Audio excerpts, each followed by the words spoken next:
नौकरानी बना के रखला रानी के सपना दिखा के ओला बना के चलनी हो मेरे राजा जी माइये पहले जे जनती चूल्हा चौकी करो बाई बात नदिया किनार भेजी पानी भरो बाई बात कबो ना बिया हमारा चैती आहो राजा अंगे न से मुरादी कवैती आहो राजा कबो ना बिया हमारा चैती।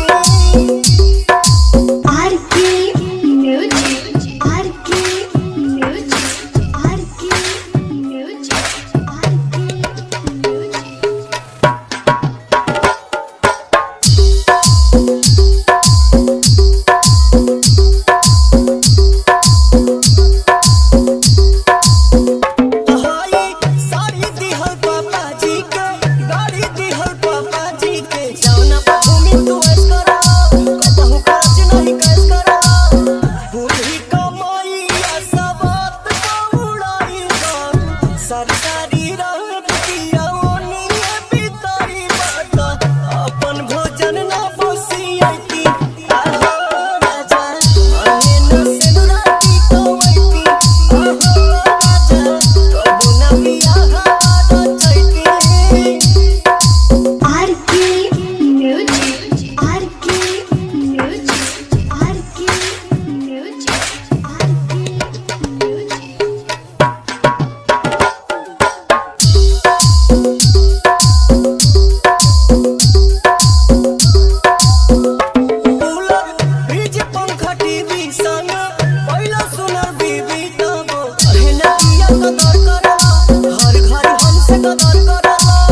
जननी न पवन पिया तना सतरी मेकअप से कप खाती है।